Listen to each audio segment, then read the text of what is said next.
If you look back at the late 1990s, it's like America was telling two completely different stories about itself at the exact same time.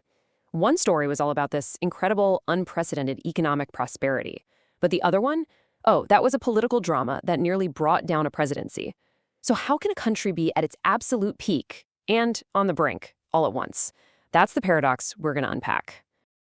This is the real core of it, isn't it? The Clinton paradox, a booming economy and a political firestorm happening under the same president. It's a puzzle that actually reveals a lot about how we, the public, view our leaders.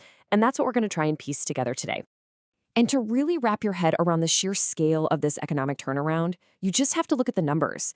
In only 6 years, the U.S. government's budget went from being a staggering $290 billion in the red to having a $70 billion surplus. This wasn't just a recovery, it was a complete fiscal reversal, something people hadn't seen in a generation. To truly appreciate that surplus, though, you have to understand the hole the country was in. When Bill Clinton took office in 1993, the economic outlook was, well, pretty bleak. The nation was staring down this mountain of debt that had just been piling up for over a decade. That annual deficit in 1992 alone was that massive $290 billion figure you just saw. And at the time, that was the largest in American history. It was like a fiscal black hole, and it was only getting deeper. And all the trends were pointing in the wrong direction. The government's own experts at the Congressional Budget Office, they weren't forecasting some big recovery. No, they projected that unless something major changed, the deficit was going to swell to over $350 billion by 1998. So the new Clinton administration decided to make a really high-stakes bet. They rolled out this ambitious, deeply controversial economic plan, a huge political gamble that could either save the economy or completely shatter its fragile recovery. The plan was basically a two-pronged attack on the deficit. It combined some significant tax increases, mostly aimed at the wealthiest Americans and corporations, with substantial spending cuts over 5 years. The whole goal was to tackle the problem from both sides of the ledger, bring in more revenue and spend less. Well, this plan immediately ignited a political firestorm.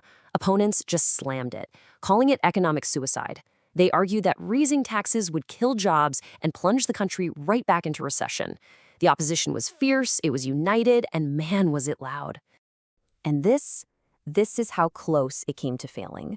The plan passed the Senate by a single vote. Not one Republican in the House or Senate voted for it. In the end, it literally came down to Vice President Al Gore casting the deciding 51st vote. It was a victory won on an absolute razor's edge. So the gamble was taken. And what happened next pretty much stunned the plan's critics. All those dire predictions of economic collapse, they didn't just fail to happen. The exact opposite happened. The American economy roared to life. The economy didn't just get better, it soared. Over the course of the administration, American businesses created over 22.5 million new jobs. That was a record for a single presidency. As all these jobs were being created, unemployment plummeted. The rate dropped from nearly 7% at the start of 1993 all the way down to a 30-year low of just 4% by 2000. Millions of Americans were going back to work. And this wasn't just a good time for Wall Street. You can see it right here. It was a recovery for Main Street, too. The real median family income, even after you adjust for inflation, grew by over $6,000. American families were genuinely better off.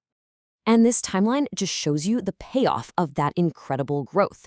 The deficit shrank every single year after that plan passed, until 1998, when the government recorded its first surplus in 30 years. And that surplus, it just kept on growing. By the late 90s, the political debate in Washington wasn't about how to manage these crippling deficits anymore. It was about what to do with a massive and growing surplus. It was a complete 180-degree reversal of the nation's economic fortunes. So it really seemed like the economic war had been won, right? The president's controversial gamble had paid off spectacularly. But just as the country was celebrating this victory, a totally different kind of storm, one that had been brewing for years, finally broke.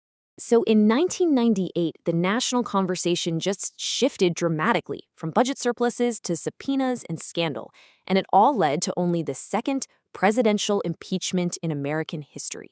So what happened? Well, the crisis came from an investigation into President Clinton's affair with a White House intern and what he testified about it in a separate legal case.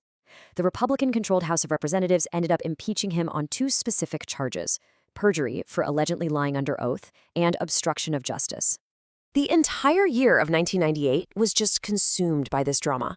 It started with that famous public denial in January, but that was followed by a stunning admission in August, after months of investigation. It got even more intense with the release of the very graphic Starr report in September, and it all ended with that historic House vote in December to impeach the president.